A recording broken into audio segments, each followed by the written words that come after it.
días, hermanos. Déjenme prender este invento de hombre blanco.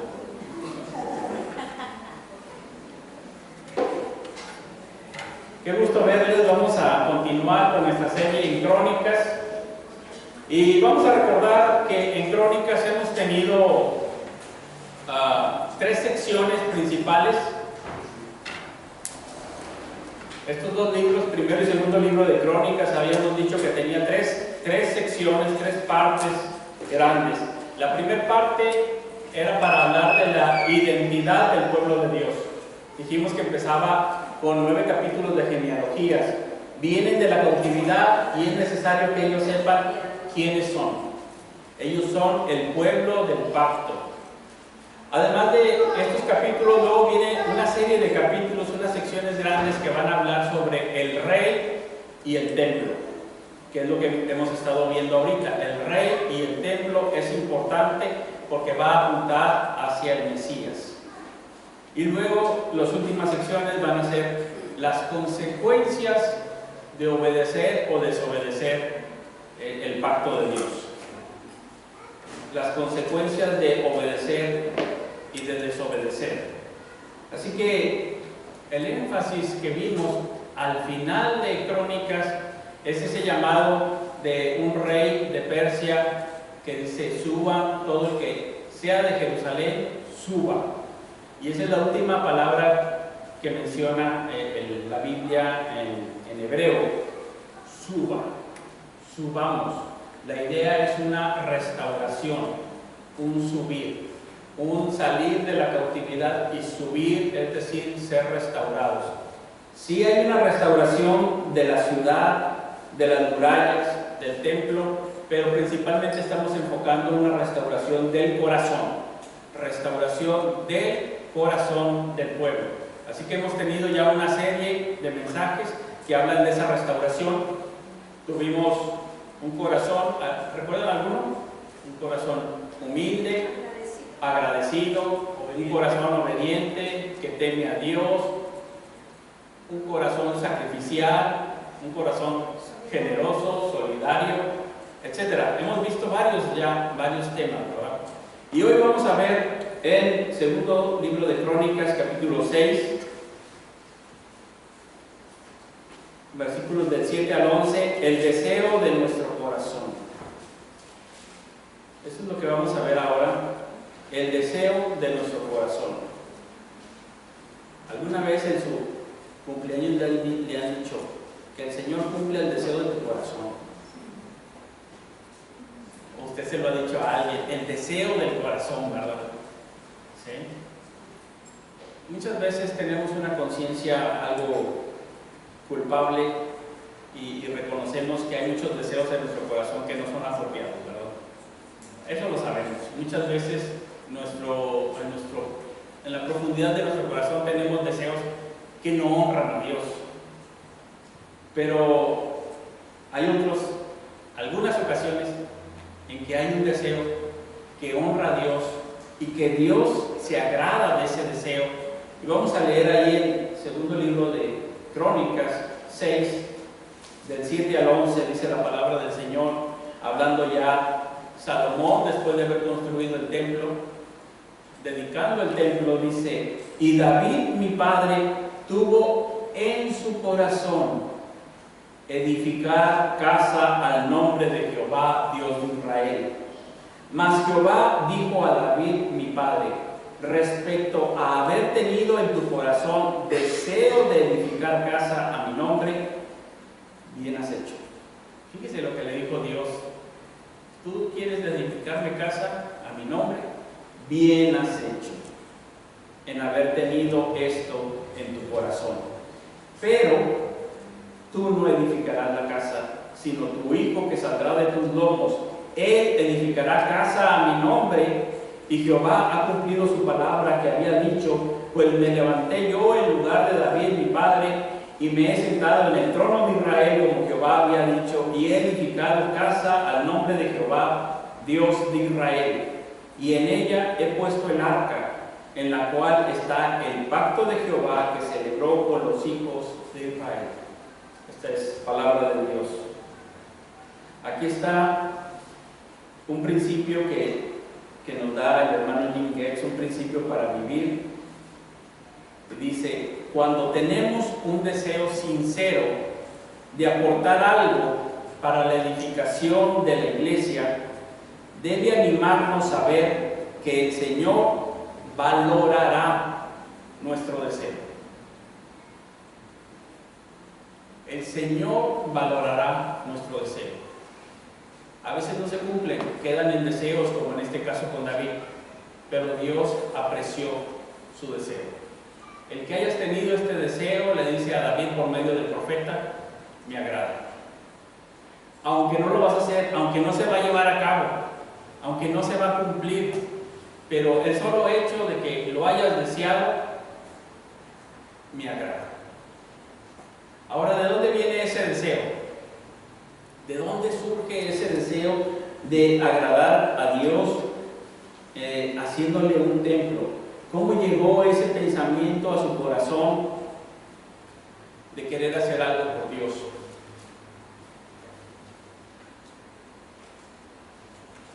Él estaba un día que ya hizo su palacio, un palacio grande, un palacio bueno. Era una potencia mundial en ese tiempo ya Israel por causa de su poderío militar. Hizo un buen templo digno de un rey.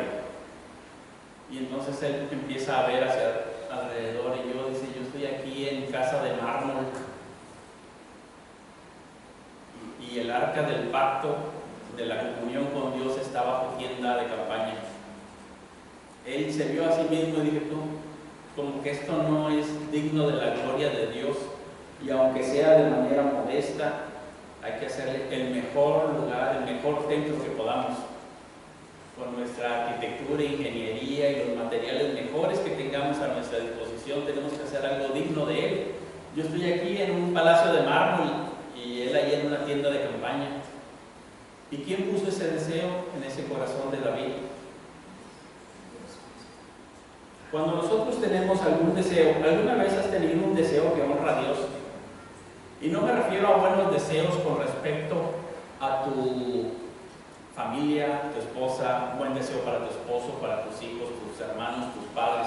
No estoy hablando de eso, sino yéndonos más allá de los deseos que tenemos, buenos deseos humanamente hablando. ¿Has tenido buenos deseos para con Dios algún día? En alguna ocasión que digas, yo quiero servir a Dios. Nada más porque sí, porque lo amo, lo quiero adorar, lo quiero exaltar. Aunque no se haya cumplido. ¿Alguna vez dijiste, yo me voy a ir de misionero, voy a estudiar en el instituto bilingüe de traducción de la Biblia y voy a hacer este trabajo por 20 años para traducir el Nuevo Testamento a una tribu que está por aquí en la sierra de Oaxaca?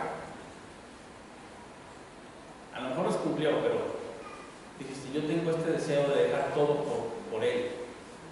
¿Alguna vez has tenido un deseo así de decir, yo estoy aquí muy cómodo en Monterrey viviendo, no en mármol, pero en mi casita de bloc con yeso y lo mejor adornado que se pueda? Y una vez dijiste, yo quiero hacer algo de servir al Señor, nada más porque Él es glorioso, porque Él es mi Salvador.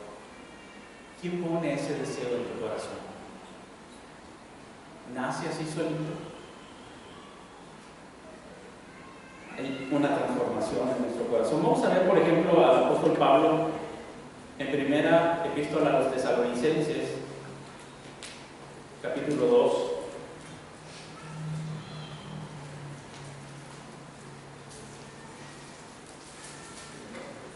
Primera epístola a los Tesalonicenses, donde él tiene un deseo, finalmente no se cumple, pero es un buen deseo. Primero a los Tesalonicenses capítulo 2, versículos 17 y 18.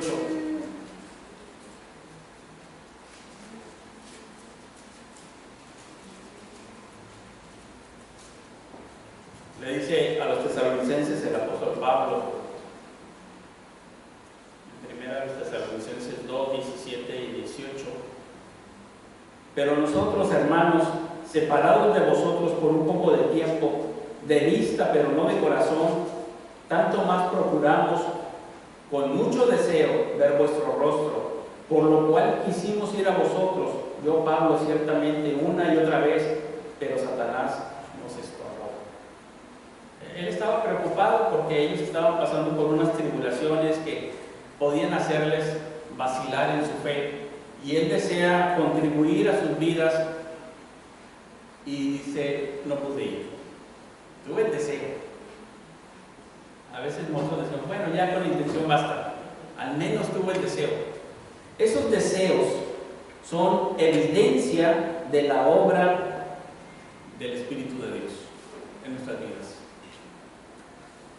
Esos deseos no nacen de nosotros mismos, sino del trabajo que está realizando Dios en nuestras vidas. Dijimos que Crónicas era un libro que hablaba de restauración.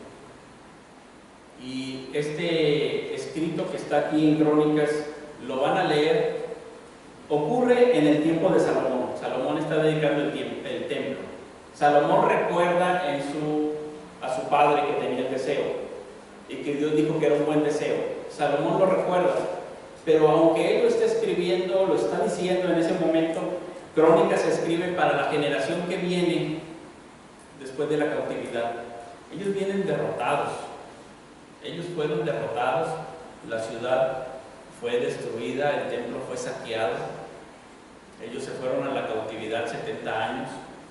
Al inicio fue doloroso, después se acoplaron, hicieron su vida, fueron 70 años, hicieron sus negocios, sus casas, sus hijos fueron a la escuela, empezaron a hacer sus comunidades. Y de repente les dicen, el que quiera subir a Jerusalén, adelante. Pero uno se queda pensando, ¿y para qué voy a subir a Jerusalén? Si ya acá en Babilonia tengo mi trabajo, mis clientes, mi forma de hacer la vida, mis hijos ya crecieron ahí en la escuela, en la universidad, a lo mejor ya se casaron y ya están haciendo ahí su vida. 70 años son muchos, ¿verdad? Ya a lo mejor hay nietos. Y sale el edicto, el que quiera venga a Jerusalén a reconstruirla, la ciudad de su Dios, dice Ciro. ¿Quiénes suben? ¿Por qué suben? Es mucho trabajo subir a una ciudad en ruinas. Suben aquellos en quienes Dios puso en su corazón ese deseo de hacerlo para la gloria de Dios. No cualquiera lo va a hacer. Y dejan lo que tienen allá en Babilonia, emprenden, y cuando están aquí leen esta escritura de Crónicas y dicen, somos como David, nosotros queremos hacer eso, se logre o no se logre, hasta donde lo logremos, pero esto es lo que vinimos a hacer. Porque venir aquí nada más para vivir, pues allá teníamos donde vivir. Venir aquí nada más por una casa y un coche, por un trabajo y buenos negocios, allá teníamos buenos negocios, estábamos en la madre del comercio. Venir aquí por su clima, o sea, ya teníamos buen clima. Venir aquí por crianza de hijos, universidades, allá teníamos. ¿Por qué vinimos hasta acá? Hicimos ese sacrificio solamente por esto mismo que dijo Salomón sobre David su padre. En su corazón Dios puso ese deseo, y ese fue un buen deseo. Un buen deseo. Ustedes recordarán en Lucas capítulo 2 a un hombre llamado Simeón. Dice que fue al templo cuando estaban presentando al niño Jesús y lo vio y dijo, yo nada más tenía ya este deseo. Era un hombre anciano. Dijo, ya con esto, Señor, despides a tu siervo en paz, porque han visto mis ojos tu salvación. Es lo que deseaba, ya me puedo morir. Dice, ahora sí, ya cumplí todo mi gran anhelo que tenía en la vida. ¿Quién tenía ese deseo? Un señor ahí esperando y yendo al templo, y el Señor le concede, a él sí se le concedió su deseo, ¿verdad? Ver al niño Jesús. Y él ahí vio la salvación de Dios y dijo, ya, me puedo ir, non dimitis, ahora despides en paz a tu siervo. A través de la vida podemos ver nuestro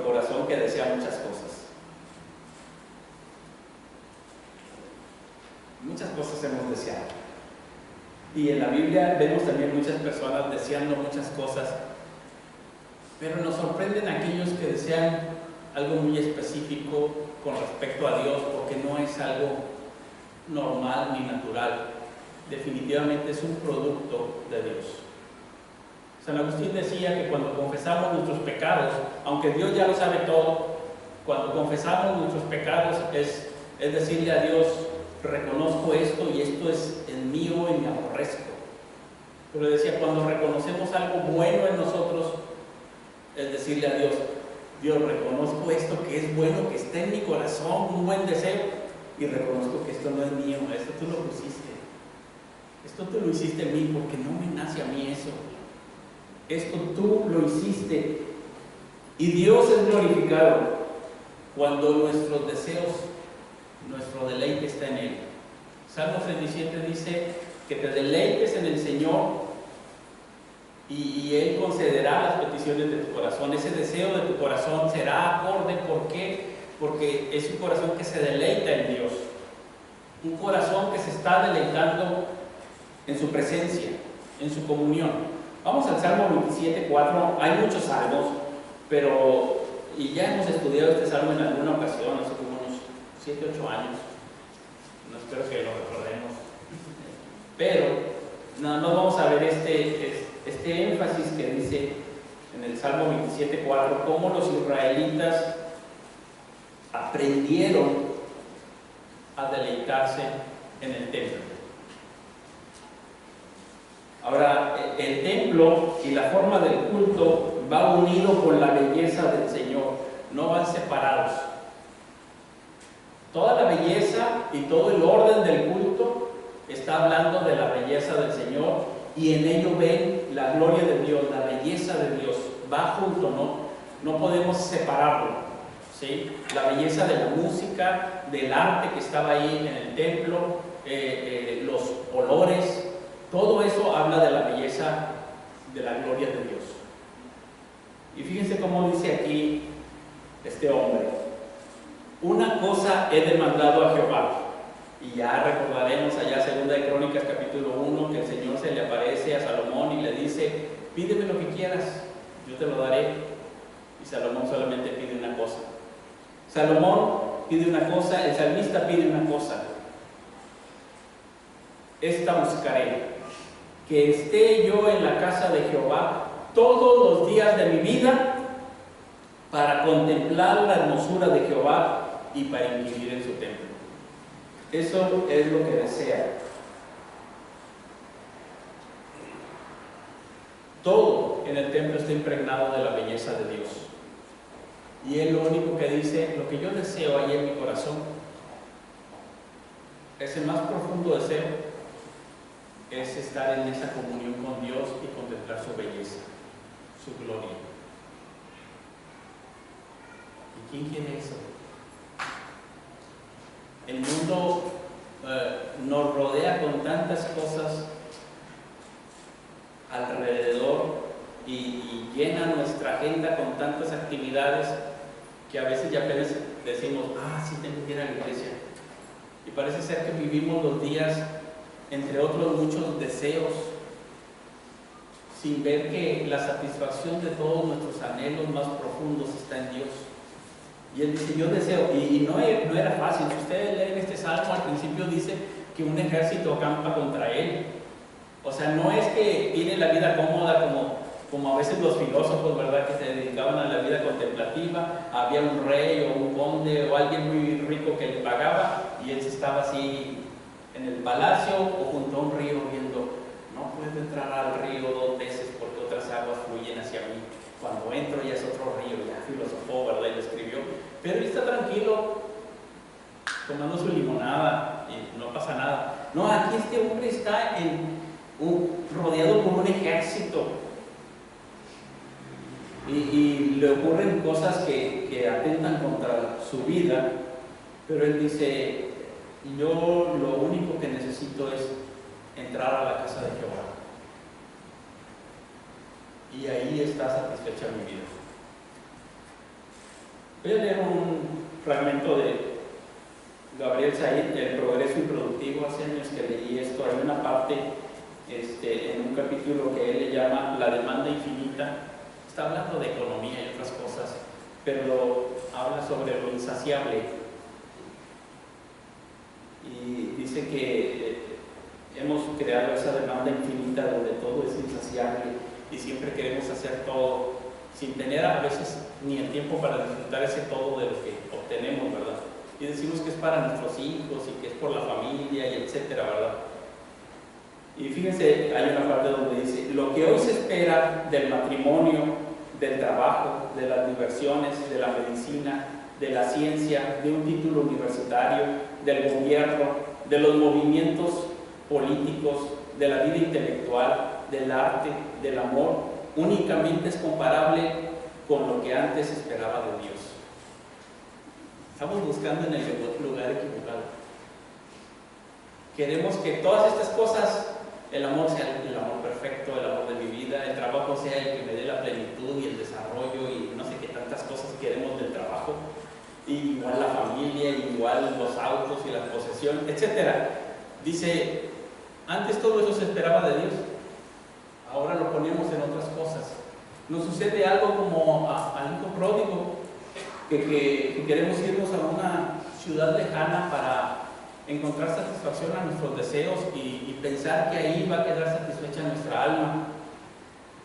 El hijo pródigo se va porque tiene sus deseos, como tú y como yo, pero los está buscando en el lugar incorrecto, equivocado, y se va y se pierde en esa provincia lejana. Ahí vive perdidamente hasta que regresa, y aquí el salmista dice: el lugar donde debo de estar, donde están mis deseos satisfechos, es el santuario, es el templo.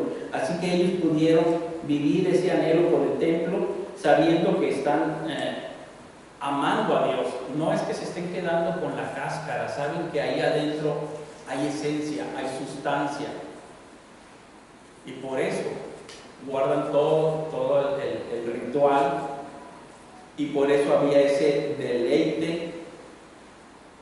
Fuera del templo ellos se sentían como ciervo que brama por las aguas, o como tierra sedienta donde no le cae el agua, ¿verdad? Dice: mi alma tiene sed de Dios.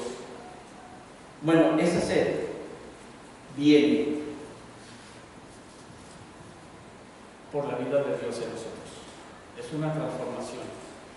Cuando nosotros somos salvados por el Señor, Él dice que pone en nosotros un nuevo corazón. Y ese nuevo corazón va, en cierto momento, a evidenciar ese deseo por Dios, o por hacer algo bueno para Dios, algo que le agrade a Él, algo a su servicio, algo a su honor, como en el caso del rey David. ¿Puedes identificar eso en tu vida? No buenos deseos para tus hijos, o para tus padres, o para tus hermanos, o tu esposa, o tu esposo. Ese es otro nivel, ya lo tuvimos en las jornadas de orientación familiar. Aquí estamos hablando de para Dios. A lo mejor tú dices: yo tengo el deseo grande en mi corazón de servirle, de honrarle de tal manera en esto o en esto. Eso viene de ese nuevo corazón, de esa nueva creación de Dios en nuestro interior. Es una transformación que viene por la salvación que nos ha sido dada en Jesucristo. Antes no pensábamos así. Uno va inmerso en sus propios deseos y pensamientos y quiere lograr en el mundo lo que uno quiere. A veces egoísta, a veces un poco compartido y generoso, pero finalmente en un plano, digamos, horizontal, sin pensar mucho en Dios. Dios no necesita nada, ni nos está pidiendo nada. O sea, Él, al contrario, es el que nos da vida, aliento y sustenta a todos. Pero cuando David le dijo: en cuanto a lo que pusiste en tu corazón de deseo, bien has hecho. ¿Te imaginas que Dios te diga eso? Me gusta tu deseo en tu corazón. Y eso nos ocurre algún día. Vamos a las parábolas del Señor que nos habla del reino y cómo esto viene a sucedernos en nuestra vida, muchas veces sin nosotros buscarlo. Mateo capítulo 13, en las parábolas del reino, muchas veces estas cosas nos vienen a suceder en nuestra vida y nosotros andábamos ocupados en otras cosas, nosotros caminábamos lejos de Dios, tal vez íbamos a la iglesia, tal vez no, tal vez nos hacíamos preguntas profundas sobre nuestra existencia, tal vez no meditábamos mucho en eso. Pero aquí hay dos parábolas similares, las voy a leer en el versículo 44 y 45. Y es como que el reino de Dios estaba escondido. Esta es una palabra importante aquí, escondido, y es algo que se encuentra. Dice, además el reino de los cielos es semejante a un tesoro escondido en un campo, el cual un hombre halla y lo esconde de nuevo, y gozoso por ello va y vende todo lo que tiene y compra aquel campo. Hay algo escondido que se vuelve muy valioso. Luego dice, también el reino de los cielos es semejante a un mercader que buscaba buenas perlas, que habiendo hallado una perla preciosa fue y vendió todo lo que tenía y la compró. De alguna manera como que el evangelio está escondido y nosotros vamos por la vida sin encontrarlo, y a veces somos como el primer hombre. El primer hombre dice nada más que era un hombre que se encontró un tesoro escondido en un campo. ¿Qué estaba haciendo? ¿Quién sabe? Se ve como que es un hombre como tú y como yo, no es un buscador de tesoros, es alguien que andaba por ahí. Yo no sé si estaba haciendo un pozo para hacer, no sé, un pozo de agua, o no sé qué se le ocurrió, plantar un árbol y de repente, un tesoro, lo vuelve a esconder y lo vuelve. Esto es muy valioso, este terreno ya no es cualquier terreno, he visto que aquí hay un tesoro. Cuando estaba chico recuerdo que veía una serie, creo que se llamaba Los Beverly Ricos, no sé si lo recuerdan, unos montañeses que de repente el señor va y quiere cazar una liebre, la liebre salta y con su escopeta le da la tierra y salta petróleo. Se hace rico, su vida se transforma y dice, me he hecho rico. Bueno, primero no sabía qué era ese mugrero, ¿verdad? ¿A qué le tiré, verdad? Y a veces tú y yo ni siquiera lo estábamos buscando al Señor. Andamos por nuestra vida en un campo y de repente, el Evangelio, el Señor nos salva, y ni lo buscábamos, simplemente nos damos cuenta y se nos abren los ojos y decimos, este es un tesoro, es el Señor en mi vida, es un tesoro, yo no lo veía, estaba escondido, he vivido toda mi vida sin eso, pero ahora no puedo vivir sin ello, vendo todo lo que tengo porque yo necesito ese tesoro. Ese es el Señor que se presenta en nuestra vida a nosotros, seres comunes y corrientes. Pero en la siguiente parábola viene una persona que es un mercader especializado. Él va buscando, él sí sabe que está buscando. Entre nosotros tal vez haya algunos que sí buscaban sinceramente a Dios, que sí elaboraban sus preguntas existenciales diciendo, ¿para qué estoy aquí en la vida? A lo mejor hay entre nosotros algunos que sí se hacían esas preguntas sobre su existencia y su propósito en la vida, y de pronto en esa búsqueda y búsqueda y búsqueda se encuentran con el Señor en el Evangelio de nuestro Señor Jesucristo y dicen, esta es la perla de gran precio que yo estaba buscando.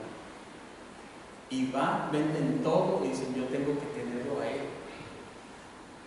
Eso nos ocurrió por obra y gracia de Dios. Y lo encontramos a Él. Y nuestros afectos, nuestro corazón se encontró entonces pleno en Él. Y ya no importó mucho todo lo demás porque ya estábamos con Él. Y así es como nos ocurre. Y si a ti no te ha ocurrido, esperamos que eso te ocurra, que un día tú veas la belleza del Señor Jesucristo, quien aún y cuando nosotros éramos pecadores, Él murió por ti y por mí en la cruz del Calvario para perdonar nuestros pecados y darnos vida eterna y regresarnos a la comunión con Dios.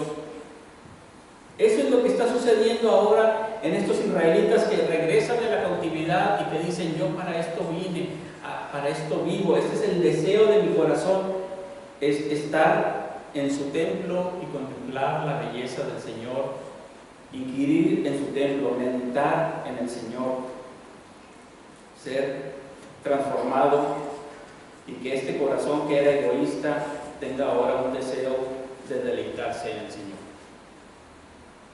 Este es un tiempo de restauración. Para ti y para mí es un tiempo de deleitarnos en el Señor, de dejar de estar distraídos y decir, mira qué tesoro tengo yo en Cristo, qué vida de gracia y abundancia tengo ahora en Jesucristo, que transforma todo lo demás en mi vida. A su lado todo lo demás palidece en riqueza y belleza. Este es el Evangelio de la gracia de Dios.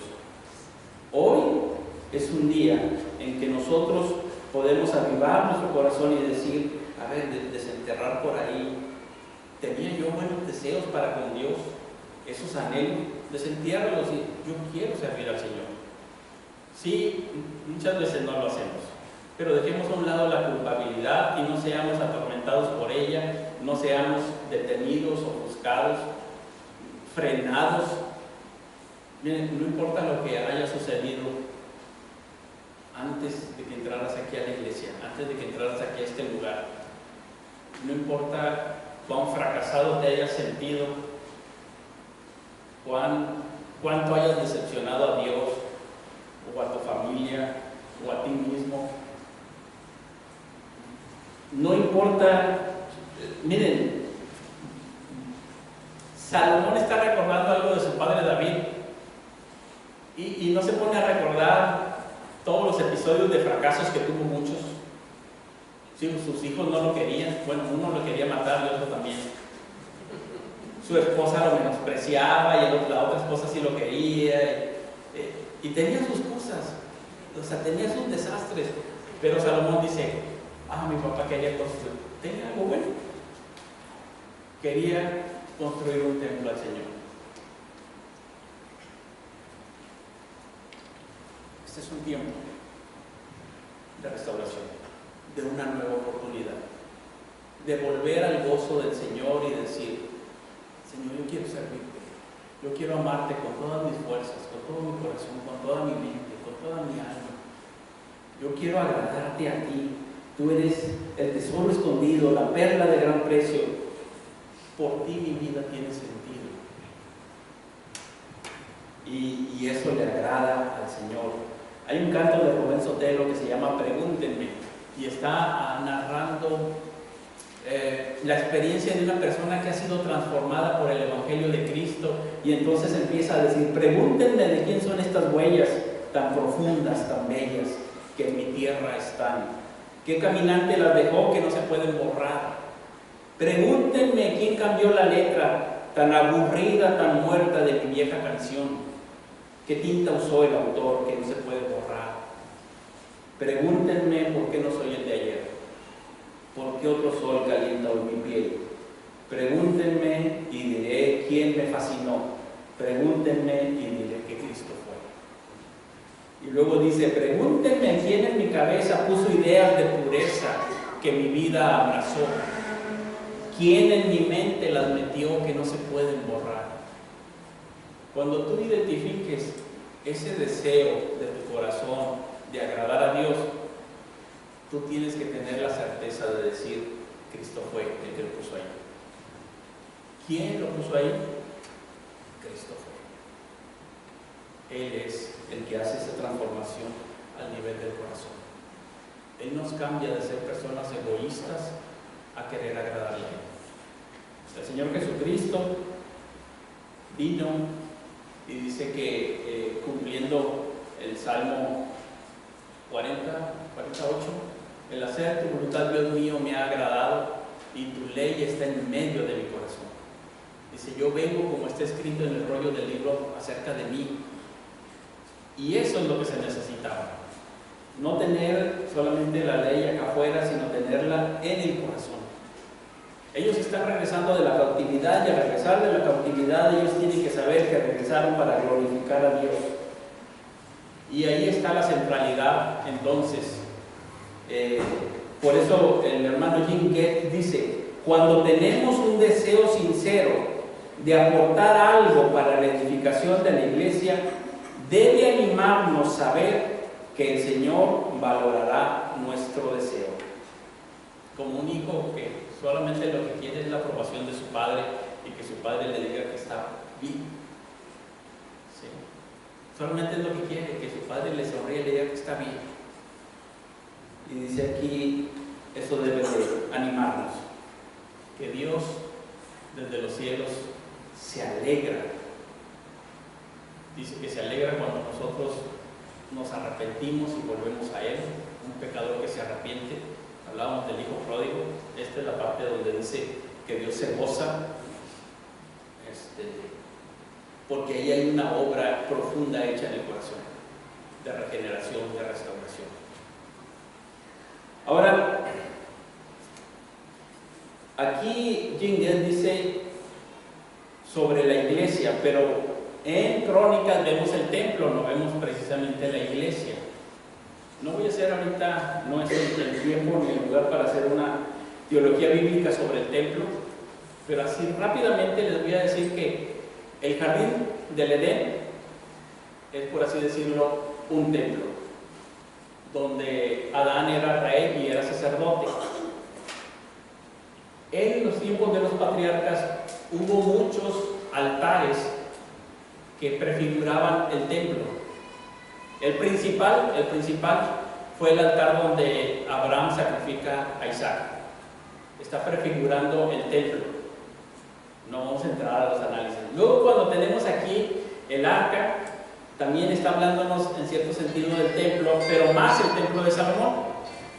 El templo de Salomón está uniendo las dos cosas, el jardín y el templo. Ustedes van a ver en la construcción del templo de Salomón muchos elementos del jardín, del huerto del Edén.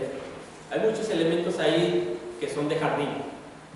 Y así tenemos muchos salmos que hablan de que del templo sale un río y tú los abrevarás del torrente de tus delicias, y está hablando del templo como de un jardín. ¿Sí? Pone las dos imágenes de jardín y templo, y el énfasis es la presencia de Dios que llena el templo.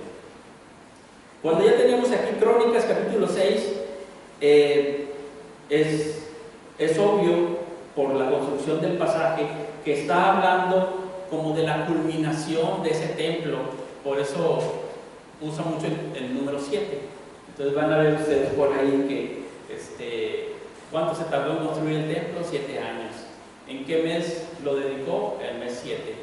¿Cuánto duró la fiesta? 7 días. ¿Cuántas peticiones hizo en su oración? 7 peticiones, etc. Está jugando con esta numerología para decir que lo más grande es este cumplimiento donde Dios habita con el hombre. Aunque aquí es un templo hecho por manos humanas, y nosotros esperamos un templo no hecho por manos humanas. Esa frase, hecho por manos humanas, normalmente es usado para los ídolos. ¿Sí? Hecho por manos humanas. Y nosotros esperamos algo diferente. Incluso nosotros ya ahora, como iglesia, somos el templo del Señor. Y vamos a ver, por ejemplo, primera a los Corintios 3.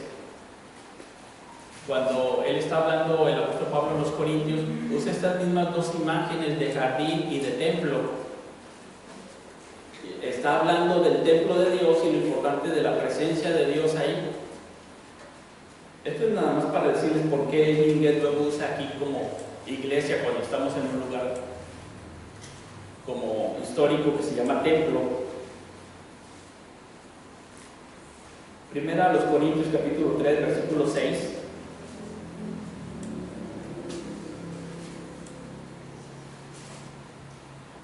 Y aquí tenemos el jardín y el templo. Las dos imágenes. Yo planté, Apolos regó, pero el crecimiento lo ha dado Dios. Así que ni el que planta es algo ni el que riega, sino Dios que da el crecimiento. Y el que planta y el que riega son una misma cosa, aunque cada uno recibirá su recompensa conforme a su labor. Porque nosotros somos colaboradores de Dios y vosotros sois labranza de Dios, el huerto de Dios. Pero dice también edificio de Dios, o sea, es un templo huerto, o un huerto templo, como lo queramos ver. Y entonces empieza con las imágenes de edificio. Conforme a la gracia de Dios que me ha sido dada, yo como perito arquitecto puse el fundamento y otro edifica encima, pero cada uno mire cómo sobreedifica, porque nadie puede poner otro fundamento que el que está puesto, el cual es Jesucristo. Y si sobre este fundamento alguno edificare oro, plata, piedras preciosas, madera, heno, hojarasca, la obra de cada uno se hará manifiesta, porque el día la declarará, pues por el fuego será revelada, y la obra de cada uno, cual sea, el fuego la probará. Si permaneciere la obra de alguno que sobreedificó, recibirá recompensa. Si la obra de alguno se quemare, él sufrirá pérdida, si bien él mismo será salvo, aunque así como por fuego. ¿No sabéis que sois templo de Dios y que el Espíritu de Dios mora en vosotros? Ahí tenemos las mismas imágenes que tenemos desde el Antiguo Testamento a la iglesia cristiana como un huerto templo, como el jardín del Edén conjugado con el templo del Señor. Y cuando estamos viendo las imágenes del templo en Jerusalén, el templo de Salomón, tenemos que estar pensando en la piedra angular que es Jesucristo, en un templo que crece, en un templo que es para la gloria de Dios. Y así como allá David trajo los mejores materiales que puso para construir ese templo y juntó mucho oro y la mejor madera y los mejores materiales y las mejores personas artífices para trabajar los materiales, dice así ahora la iglesia de Cristo. Y yo como perito arquitecto, ustedes van a recordar a los que construyeron el tabernáculo, a los que construyeron el templo, los que laboraban ahí. Y dice, ahora estamos aquí, Apolos, yo, aquel. El fundamento es Jesucristo, pero tú y yo seguimos colaborando en ese templo y nos pide que demos lo mejor a la obra del Señor. Que dejemos de estarnos peleando y que digamos, esto es obra de Dios y somos templo del Dios viviente. Y estamos aquí edificando esta iglesia del Señor. Y tenemos muchas otras analogías que no las vamos a ver, pero hay, no recuerdo en qué ocasión, en qué mensaje fue, creo que le encargué a ver cómo se llamaban las columnas del templo. Creyeron que no les iba a preguntar, ¿verdad? ¿A quién le pregunté? O era Eugenio. Hay dos columnas en ese templo de Salomón, una a la derecha y otra a la izquierda, que hasta les puso nombre. Cuando ellos llegaban ahí, una se llamaba Jaquín y la otra Boaz. Vamos ahí a Crónicas, segundo de Crónicas.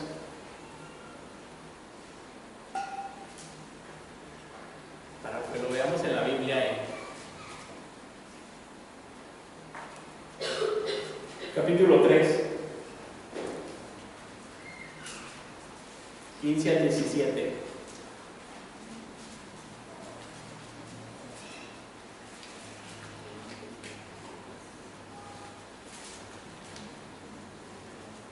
Cuando ellos, dice, se alejen del Señor, dice, si viene sequía, vamos a ir al templo. Lo primero que van a ver son estas dos columnas, ¿verdad? Si viene el enemigo y nos quiere hacer guerra y vamos a ser derrotados, venimos aquí al templo para pedir auxilio. Si ocurre esto y esto y esto y todas las desgracias, las 7 peticiones, venimos aquí al templo. Y dice aquí, delante de la casa hizo 2 columnas de 35 codos de altura, cada una, póngale 15 metros, redondeando, con sus capiteles encima de 5 codos. Hizo asimismo cadenas en el santuario y las puso sobre los capiteles de las columnas e hizo 100 granadas, las cuales puso en las cadenas, y colocó las columnas delante del templo, una a la mano derecha y otra a la izquierda. De la mano derecha llamó Jaquín y a la de la mano izquierda Boaz. Jaquín significa Dios establece, o Él establece, y Boaz, Él fortalece, o en Él hay fortaleza. De manera que esto queda fijo en su mente, y cuando ellos dicen estamos siendo atacados, necesitamos fortalezas, necesitamos que Dios nos establezca, ahí está. Ellos vienen de la cautividad. ¿Quién establece y quién fortalece? Dios. El apóstol Pedro, muchos años después, les está llamando a los que están dispersos en la dispersión, a todos los cristianos dispersos, y les dice: ustedes están sufriendo ahora por un poco de tiempo, y estos sufrimientos son también para otros hermanos, pero dice que al final Él los va a fortalecer y a establecer. Vamos a leer primera de Pedro capítulo 5 para terminar aquí. Muchas referencias que hacen los apóstoles finalmente tienen este trasfondo.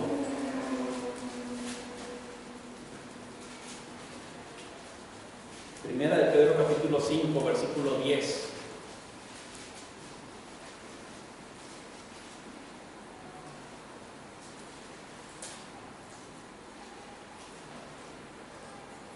Ellos tenían que resistir al diablo que estaba como león rugiente, y versículo 10 dice: mas el Dios de toda gracia, que nos llamó a su gloria eterna en Jesucristo, después de que hayáis padecido un poco de tiempo, Él mismo os perfeccione, afirme, fortalezca y establezca.